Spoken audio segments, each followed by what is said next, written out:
untuk mengisi semua ya teman-teman. Ingat, sesuai dengan apa yang dialami oleh teman-teman sekalian. Oke, apakah ada yang bertanya lagi? Oke, tidak ada. Baik, mungkin cukup sekian. Sekarang saya akan bagikan dulu ya teman-teman untuk linknya ke grup kelas kalian yang akan nanti dikirim oleh guru wali kelas kalian. Oke, sudah ada ya linknya. Saya tunggu 30 menit lagi ya teman-teman. Selamat mengisi. Wassalamualaikum warahmatullahi wabarakatuh. Baik teman-teman, di sini sudah ada hasil dari AUM, yaitu alat lengkap masalah dari SMAN 5 Kota Serang ya. Di sini ada beberapa siswa yang mengisi link tersebut. Jadi di sini ada bidang JDK, yaitu jasmani dan kesehatan. Di sini ada KDP, ada DPI, ada PDP, ada ANM, ada HSO, ada EDK, ada HMM, ada WSG, dan ada KHK. Karena seharusnya kita memakai aplikasi, tetapi karena aplikasinya berbayar, jadi kita menghitung jumlah-jumlah masalahnya itu manual saja ya teman-teman.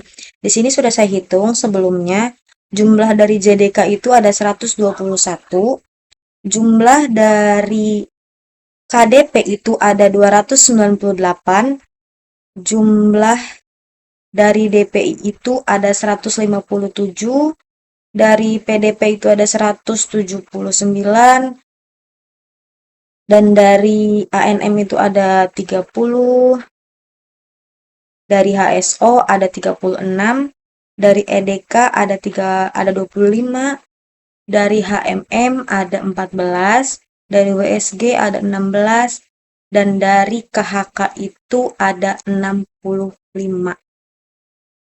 Dan teman-teman di sini bisa dilihat lagi yang sudah saya rekap, yang sudah saya bikin table. Mohon maaf salah. Bukan table tetapi seperti diagram gitu ya teman-teman. Teman-teman bisa lihat. Di sini sudah saya rekap yaitu jumlah JDK 121, KDP 298, DPI 197 dan seterusnya. Dan bisa kita lihat di sini yang paling tinggi di bidang permasalahan itu ada KDP. Ya.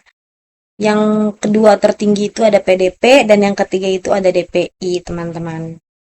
Baik, teman-teman, di sini karena yang tadi adalah hasil per kelas, hasil AUM per kelas, di sini saya akan menunjukkan hasil AUM per individu ya, teman-teman, dari kelas 10 di SMA Negeri 5 Kota Serang ya, teman-teman. Ini dengan nama siswa Indira Raudatul Ahnum.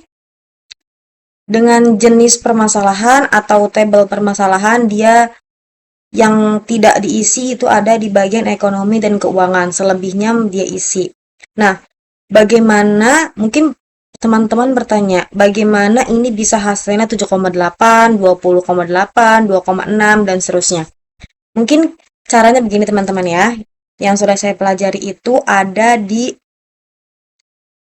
karena kita tidak memakai aplikasi, jadi kita menghitungnya manual teman-teman.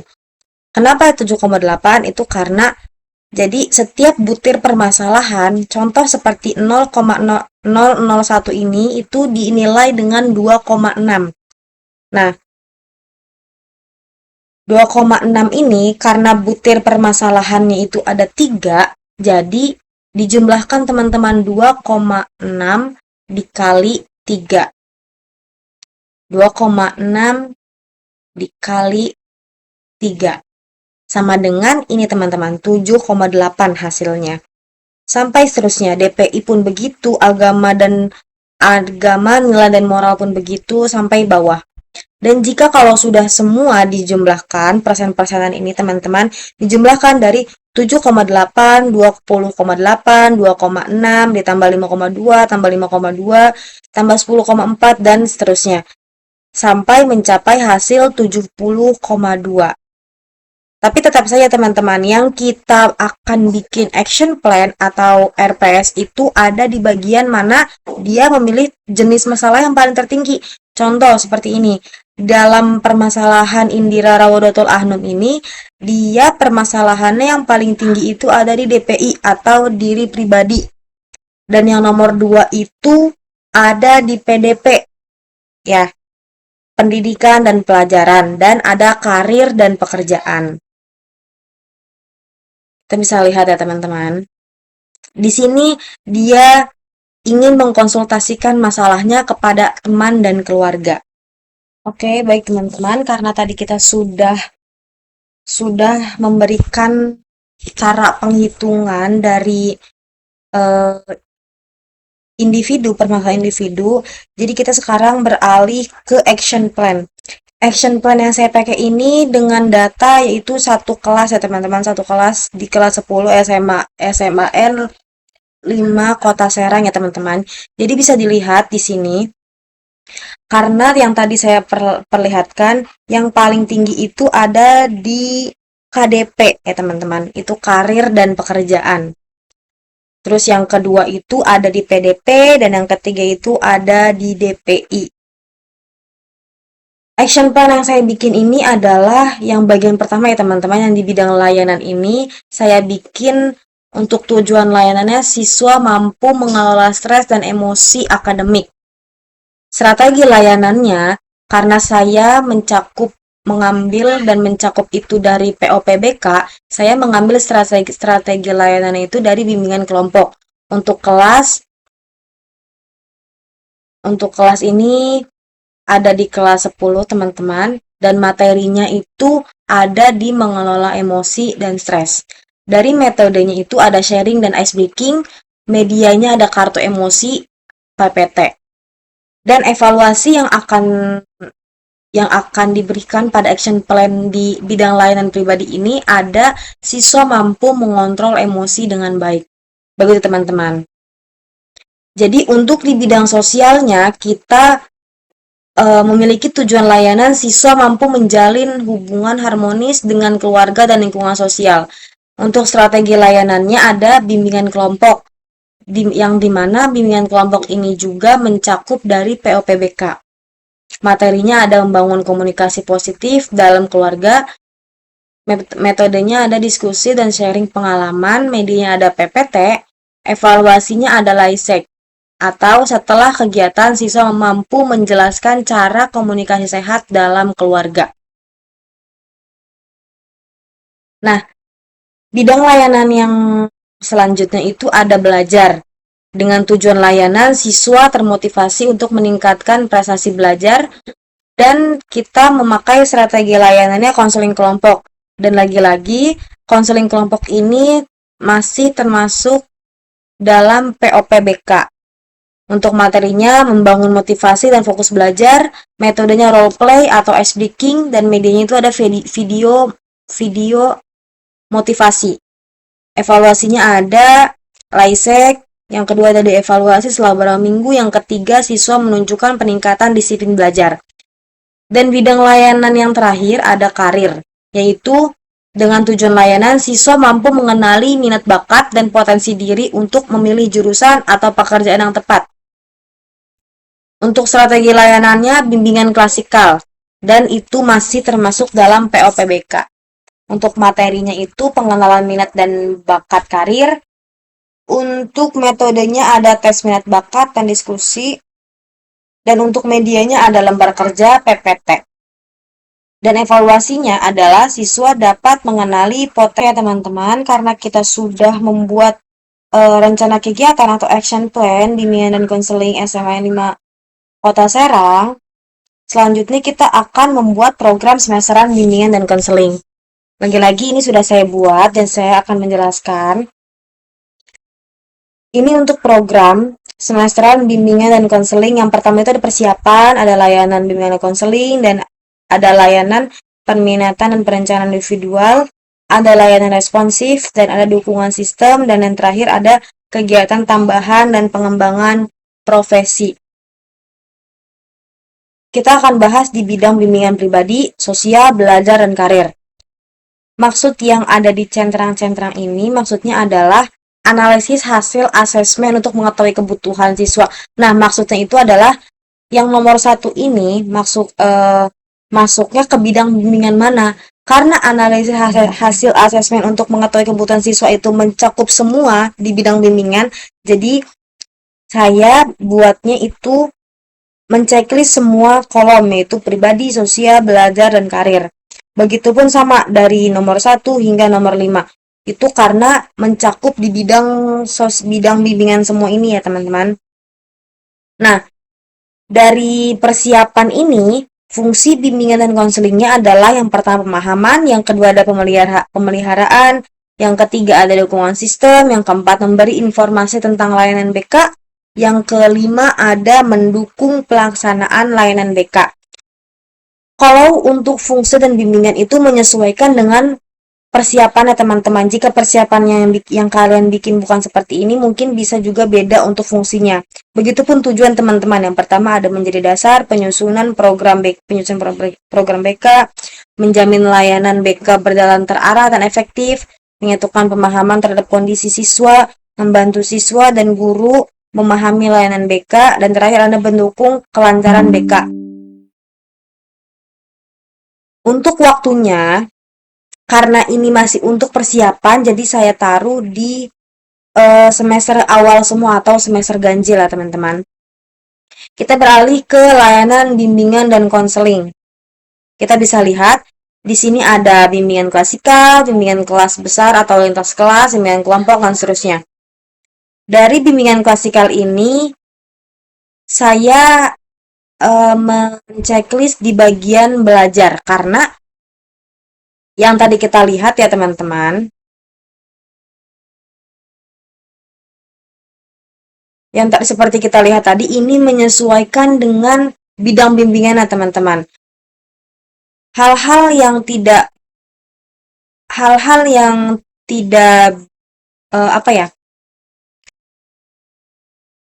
yang tidak mencakup di bidang-bidang ini tidak apa-apa tidak di checklist. Jadi gitu ya teman-teman.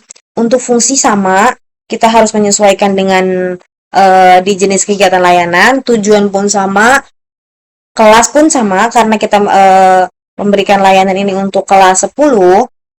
Untuk waktu mungkin agak sedikit berbeda. Lihat yang di nomor 2 ini ada semester genap. Karena bimbingan kelas itu kan mungkin perlu untuk persiapan ya teman-teman. Jadi mungkin untuk bimbingan kelas besar itu kita adakan di semester genap. Begitupun seterusnya teman-teman untuk layanan permintaan dan perencanaan individual, layanan responsif, dukungan sistem, kegiatan tambahan dan pengembangan. Jadi gitu teman-teman. Jadi untuk hal-hal yang di checklist itu harus searah dengan jenis kegiatan layanan di bidang bimbingan ini. Jadi nggak semua harus di checklist. Yang di checklist itu yang hanya mencakup aja. Misalnya seperti ini. Analisis hasil asesmen untuk mengetahui kebutuhan siswa.